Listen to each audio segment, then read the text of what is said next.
Hi everybody.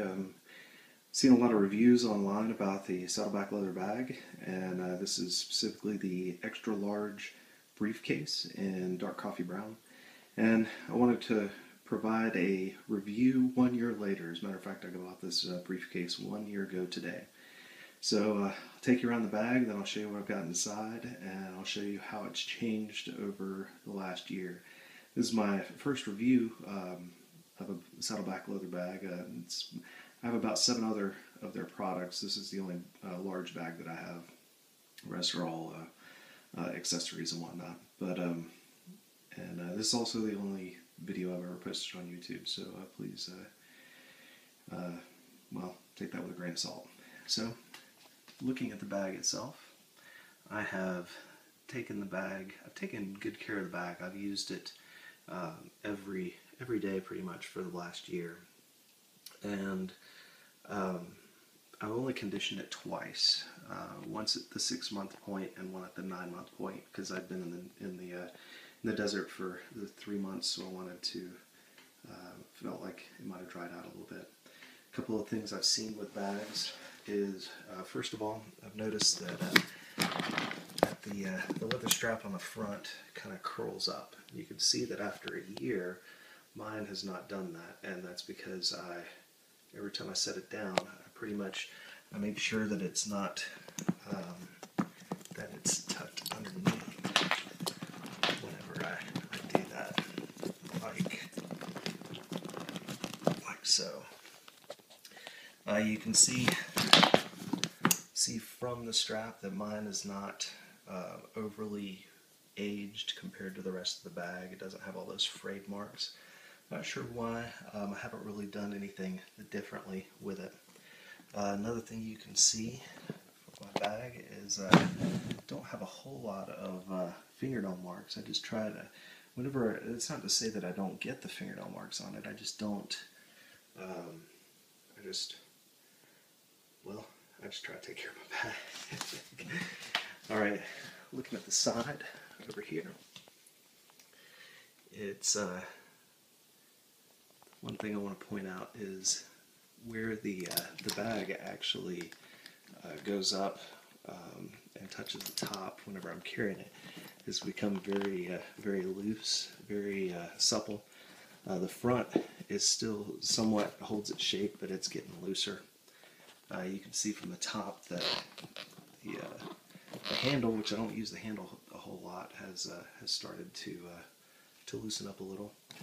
On the side, you can fit a full-size Coke with a little bit of room to spare. And you can see from the shininess on my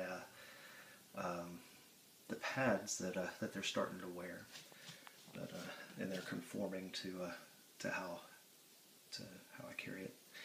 The back, I haven't really used it. I haven't put a whole lot of stuff in it to stretch it, but it is getting a little bit looser. You usually just put papers and whatnot in there.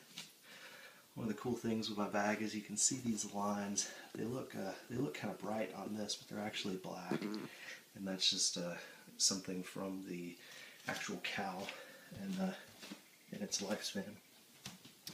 On this side, you can see a little bit of a fold in the bag where it's just somehow I've just wear and tear on the bag.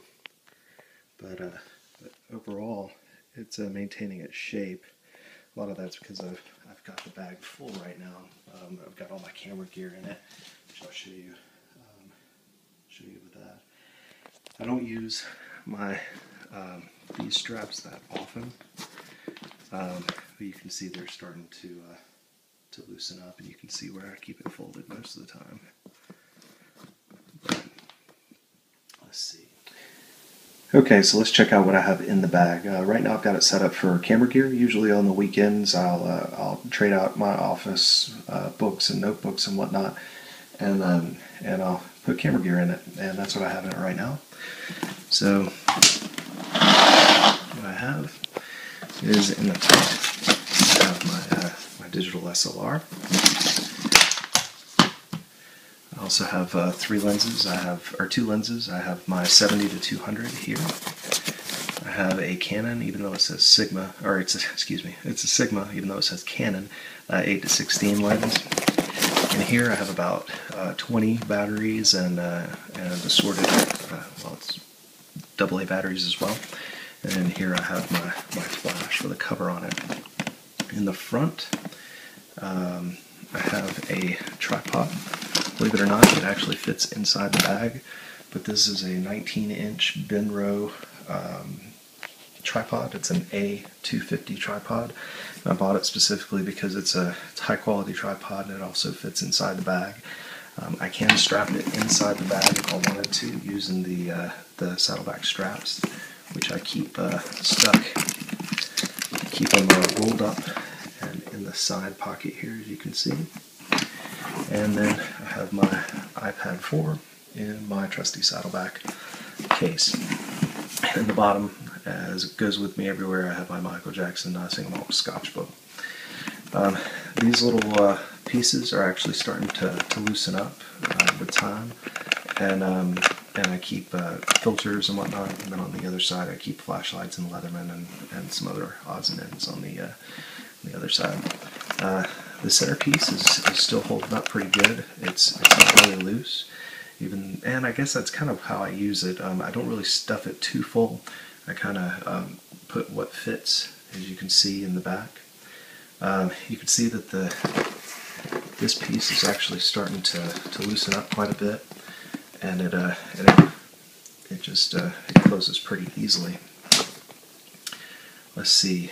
One of the other things is down at the bottom of the bag. This was kind of awkward when I first got it. This piece, I guess, hidden compartment down at the bottom was a little bit stiffer. Now it's starting to loosen up. And initially I put my leather straps underneath that and found it to be a little awkward. But I did, I have a subcompact firearm that I will keep in there for personal protection if I need it while I'm out and about shooting photography, because I'm a landscape photographer. And the only thing is on the bottom of the bag, as you can see here, it started to I just started to wear the bag a little bit, so I took it out and I carry it in a different way. You can see how the bottom of the bag is wearing.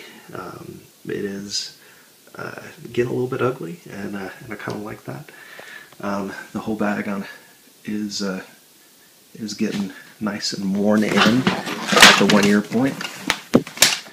One other thing I wanted to show is Dave talks all the time about Macs. Well, this is an HP laptop, and has a full keyboard. This is a full-size laptop, and it fits very easily in the bag with enough room for you to put plenty of other gear in there. But this is my Saddleback bag 1 year later, and I hope you enjoy the review. If you have any questions, post, and I'll try to get back and answer them. Thanks.